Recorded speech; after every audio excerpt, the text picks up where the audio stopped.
Saya misalnya orang kaya, ada ulama kaya, itu senengannya blonjo, sampai bojone itu marah-marah. Saking parahnya ulama ini kebetulan keluarga saya. Ini anaknya mulai itu anaknya kon golek utangan. Padahal nilai anaknya pertama berangkat dari rumah itu bawa uang, mau ngirimi anaknya di sarang. Itu orang Jawa Timur, kiai alim. Roh bakul kacang ning bis gak mentolo ditukoni. Roh bakul mainan saake wong tuwek Pak Dun ditukoni. Walhasil nduk sarang duwe entek. Tapi gowo mainan, gowo kacang putu-putu. Saake jare. Sama-sama belanja. Dekne niate nyebar rahmate Allah. Loh saya pernah ngalami itu meskipun di ada skala yang ekstrim itu. Saya sampai sekarang anak saya mulai TK, SD tak sangoni terus. Kadang beli jajan yang dia sama sekali gak doyan. Dulu ibunya yang marah sebelum ora dipangan kok dituku Gus. Ya masih ora dipangan bakule tetap seneng. Butuhe bakule iku payu ora kok dipangan ta ora.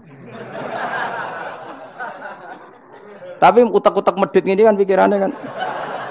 Nek ora dipangan aja tuku ya sakake bakule ndonga supaya laris. Lah duit 5.000 bagi kita kan ndak penting wis bentek.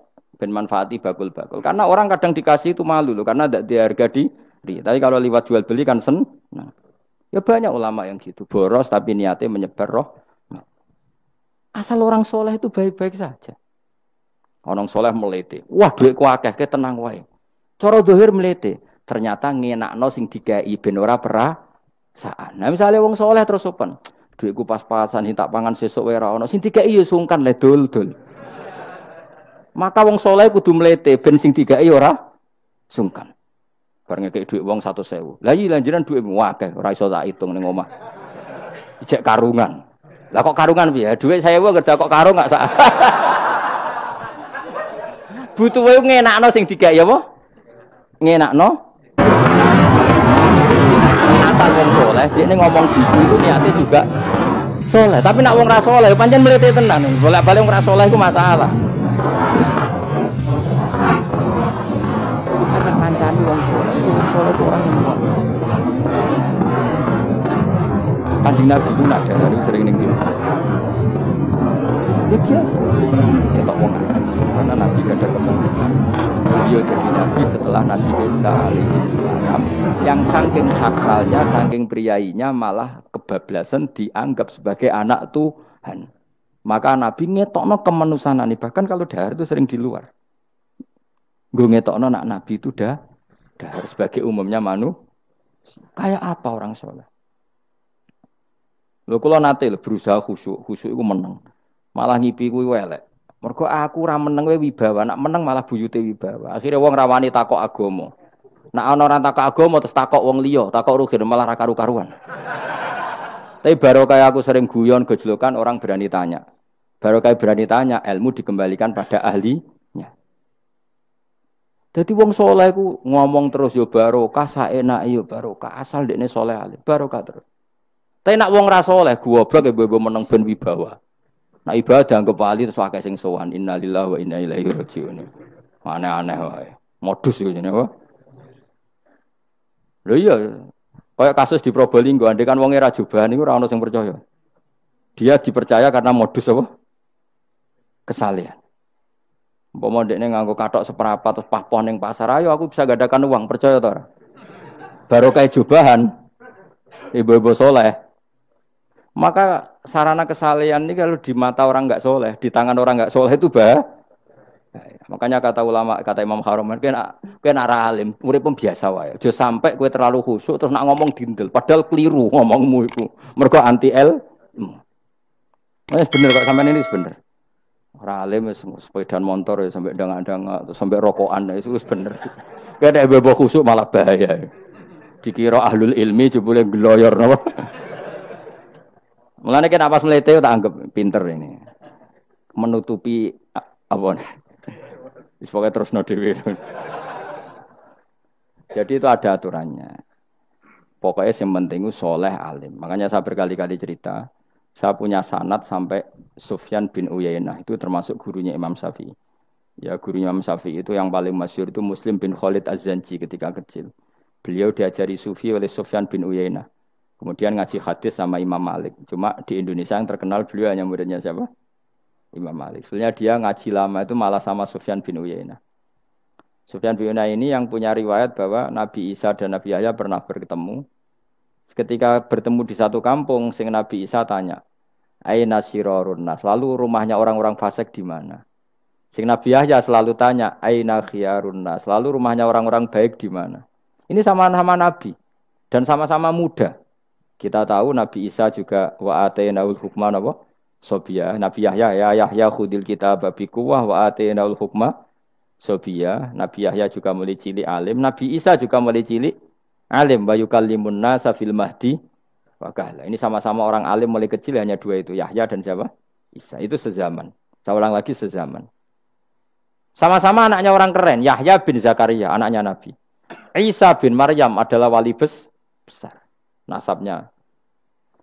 Akhirnya Nabi Isa yang mulai tanya, "Limada tas'al aina khiyarun nas?" Kenapa kamu tanya rumahnya orang-orang baik di mana? Kata Nabi Yahya, kumpul orang soleh itu enak, nyaman. Ya kan nyaman kan kumpul orang soleh, tidak ada narkoba, tidak ada kegaduhan, tidak ada berisik. Terus gantian Nabi Yahya tanya, "Limada tas'al aina sirarun nas?" Lalu kenapa Anda tanya di mana rumahnya orang-orang buruk? Terus kata Nabi Isa, "Anan Nabi, saya ini Nabi, biman zilatit tabib, ibarat dokter, udawil marto." Maka saya mengobati yang sakit. Kalau Anda seorang dokter, nyari sampling penyakit, nyari di endemik daerah penyakit apa daerah sehat? Penyakit. Ya tapi kalau kamu takut ketularan, nyari daerah sehat apa daerah berpenyakit? Itu sama-sama madhab dalam ilmu. Dulu itu ya biasa, perbedaan seperti itu biasa saja. Karena semuanya karena ilmu. Sekarang enggak, kubu sebelah yang ngotot, kubu sebelah ya dalile pokoknya. Mana ada ilmu dalile pokoknya? Pokoknya kunut itu gini, kalau enggak kunut gini. Memangnya Imam Syafi'i lahir tahun berapa? Kunut enggak kunut itu ada sebelum tahun 12 dan tahun 26. Gue eleng-eleng. Nak di vulgar roh jare vulgar. Nak iku ra paham banget. Maka orang-orang alim tahunya ya kunut dadak kunut itu al-khilaf baina madzhab Syafi'i wa madzhab Abi Hanifah. Sekarang tahu-tahu di zaman akhir jadi politik iden. Kayak misalnya begini, tak contohkan lagi perdebatan. Pakai peci putih. Gus Naji itu putranya Mbah Mun, meyakini pakai peci putih itu sunat sehingga santrinya pakai peci putih. Mbah saya Ki Hamid Pasuruan juga pakai peci putih. Santri sendiri semuanya pakai peci putih. Karena putih itu sunat ya sudah pakai peci putih. Tapi kalau Mbah Mun itu santrinya enggak boleh pakai peci putih. Haram kata beliau, "Jong kaji ini wong desa-desa nganti adol Tegal, adol sawah. Mbok saingi ketu 5.000." Nglarakno atine wong dosa apa haram? Dosa, Mbah. Lah ya iku dosa, mulane haram. Sehingga takanya akan santri sarang semua. Enggak ada santrinya Mbah Mun pakai peci putih, kecuali yang sudah kaji. Karena pikiran beliau itu menyakiti orang katanya. Karena kaji ini adol Tegal disaingi 5.000. Tapi Mbah Mun sebagai orang alim yang membiarkan pondoknya Gus Naji pakai peci putih. Mbah Naji juga membiarkan ketika pondoknya Mbah Mun pakai.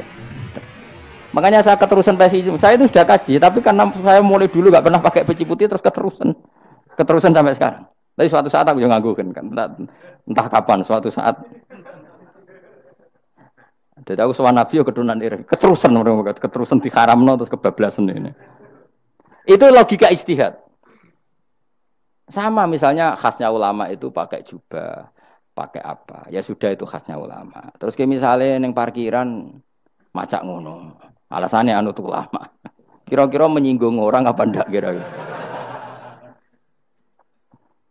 Kowe kelakuanem cek ra karuan jubah sunah Rasul terus kene parang tritis delok wong macem-macem jubah. Kacau gak?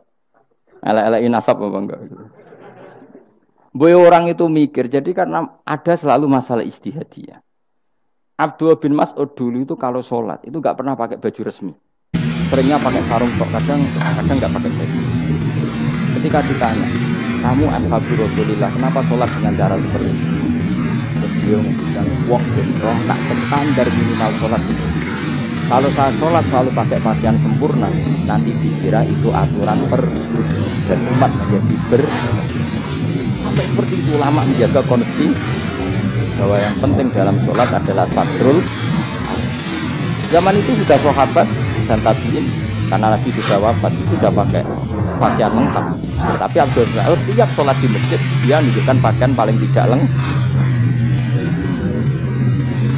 Jadi pernah beliau sholat itu hanya pakai sarung, terus diikatkan di leher dulu kita juga Nabi pernah sholat seperti itu.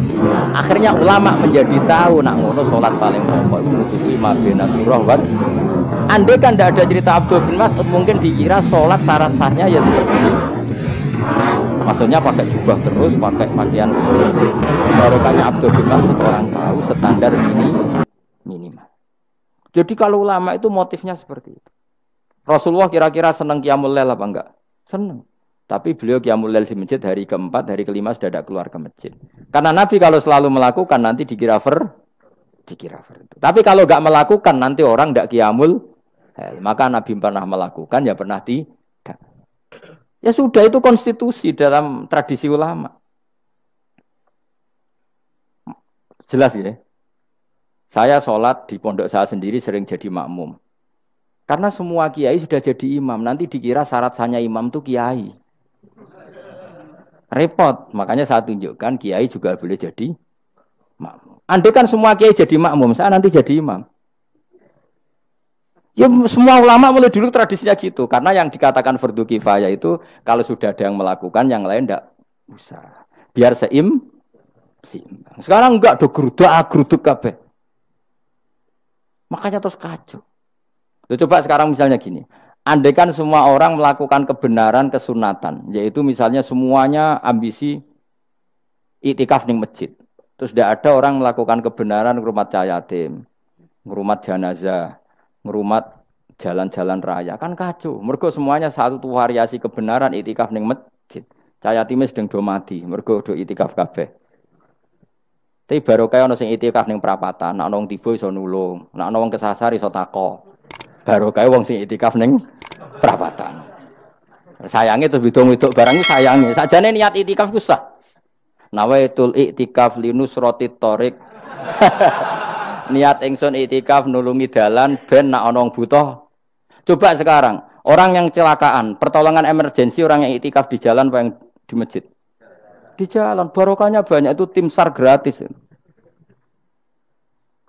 Umpama do niat soleh kabeh bumine pangeran, sah mbok itikaf. Mulai sesuk gak apa-apa, itikaf ning perapatan. Tapi buktikan kamu tidak berbuat macam atau tulisi relawan orang tersesat.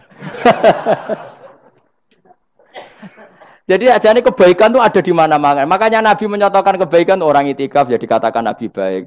Orang yang jalan-jalan kemudian ada duri disingkirkan juga disifati Nabi orang baik. Orang yang rumah yatim disifati Nabi orang. Bahkan orang yang hubungan intim dengan istrinya sama Nabi ya disifati orang baik. Sampai sahabat tanya, masa urusan gitu dapat pahala ya Rasulullah?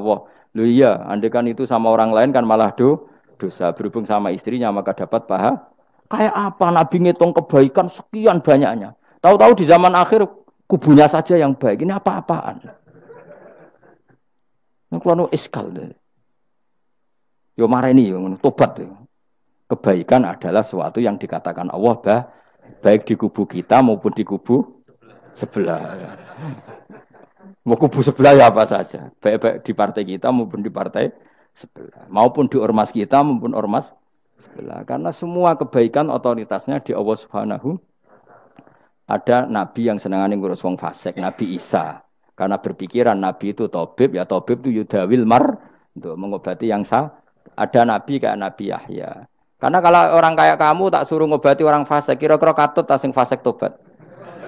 Cara rohin tak cul ngobati wong wayu, kira-kira sing katut sapa?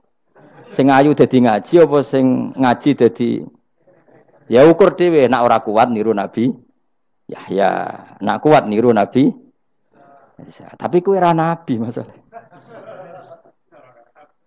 Ya sudah, yang penting roh ilmunya. Bahwa dulu itu biasa. Nah khilafnya ulama kira-kira seperti itu. Yang peci putih ya silahkan gue iling-ilingan, nak putih itu sunnat. Tapi sing ireng, piye-piye kaji desa iku disaingi kedul 5.000 gak terima aja. Yakin deh, Bos. Nah saya ini mulai kecil di sarang. Tapi mertua saya itu keluarga Pasuruan. Jadi saya ya Lucunya saya kalau ngajar di Pasuruan pakai peci hitam. Sebagian santri separuh pakai peci hitam menghormati saya. Sebagian pakai putih menghormati kiainya. Jadi, jadi saya lihat ya sepanjang sejarah kalau saya ngajar itu jadi warna-warni. Karena kan saya kaget banyak waktu lagi dengan yang putih masih banyak separuh nanti. Ya gak ada yang merencanakan, ya alami saja.